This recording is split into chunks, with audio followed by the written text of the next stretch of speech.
ابھی آپ نے فوج کے اندر خود احتسابی کی بات کی اور جنرل ریٹائرڈ فیض حمید کے کورٹ مارشل کی، تو جیسے جیسے کورٹ مارشل کی پروسیڈنگ آگے بڑھ رہی ہے، جو تحریک انصاف کے رہنما ہیں وہ ان خدشات کا اظہار کر رہے ہیں کہ جو بانی پی ٹی آئی ہیں ان کو فوجی تحویل میں لیا جا سکتا ہے یا ان کے خلاف بھی فوجی جو ملٹری ایکٹ ہے اس کے تحت کارروائی ہو سکتی ہے، اس پر کیا کہیں گے؟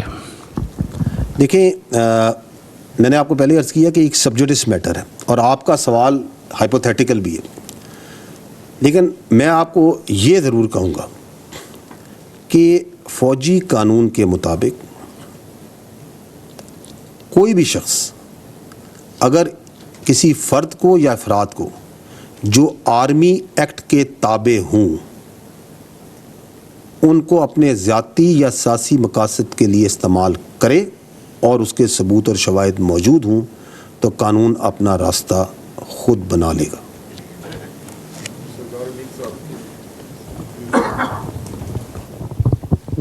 شکریہ جی جنرل صاحب، سردار حمید نیوز 1 ٹیلی ویژن سے۔ میرا کوشچن سر یہ ہے کہ گزشتہ ماہ پی ٹی آئی نے ایک جلسہ پلان کیا اسلام آباد ترنول میں، اور اس دوران جو ہے وہ کینسل بھی کیا ڈپٹی کمشنر نے، لیکن چیمہ گوئیاں یہ ہوتی رہیں کہ اچانک اس جلسے کا کینسل ہونا جو ہے کہیں نہ کہیں اسٹیبلشمنٹ کے ساتھ ان کی بات چیت ہے، اور ابھی یہ جلسہ دوبارہ پلان ہو چکا ہے 8 ستمبر کو۔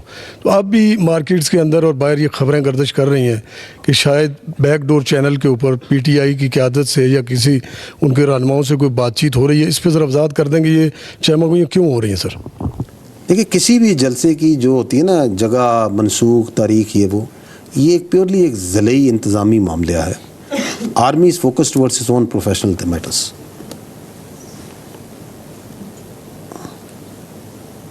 Ladies and gentlemen, we are running short on time, so we'll take one last question. Javed Baloch sir. Thank you, sir. Sir Javed Baloch news سے۔ سر میرا کوشچن جنرل فیض سے متعلق ہے کہ آلموسٹ 3 ویکس ہو گئے ہیں انہیں گرفتار ہوئے، اور پھر جنرل کورٹ مارشل کی کارروائی بھی ہو رہی ہے، اور اس کے بعد سر خبر آتی ہے کہ 2 بریگیڈیئرز اور 1 کرنل بھی گرفتار ہوئے۔ سر پتہ یہ کرنا چاہ رہا ہوں کہ پروسیس کیا ہے، کتنا ٹائم لے گا یہ ساری کارروائی مکمل ہوتے ہوئے، اور سر دوسرا یہ کہ کتنے اور لوگ ہیں جو گرفتار ہو چکے ہیں اس کے بعد؟ دیکھیں، جو ہمارا ملٹری کا سسٹم ہے، کورٹ مارشل کا یا لیگل سسٹم ہے، یہ بالکل بڑی سرعت سے کام کرتا ہے، اٹ ورکس وتھ اسپیڈ، لیکن جو قانونی اور انصاف کے تقاضے ہیں وہ مقدم ہیں۔ تو جس کا بھی کورٹ مارشل ہوتا ہے اس کو فیئر ٹرائل کے، اس کو وکیل کرنے کے، گواہ پیش کرنے کے، جرا کرنے کے، ثبوت پیش کرنے کے اور اپیل کرنے کا یہ تمام حق حاصل ہوتے ہیں۔ اس لیے اس پہ کوئی حتمی ٹائم فریم نہیں رکھا جا سکتا۔ اور جہاں تک آپ نے بات کی ہے کہ اور کتنے لوگ گرفتار ہوئے ہیں، تو میں آپ کو پہلے بھی عرض کی کہ یہ ایک سبجوڈس میٹر ہے، ایک آن گوئنگ قانونی کیس ہے، ٹھیک ہے نا، اور اس میں جو ضروری جزیات اور تفصیلات ہوں گی، جو مناسب ہوں گی، وہ آپ کو بتائی ضرور جائیں گی۔ لیکن میں آپ کو یہ بتا دوں کہ جو بھی شخص اس کیس میں ملوث ہوگا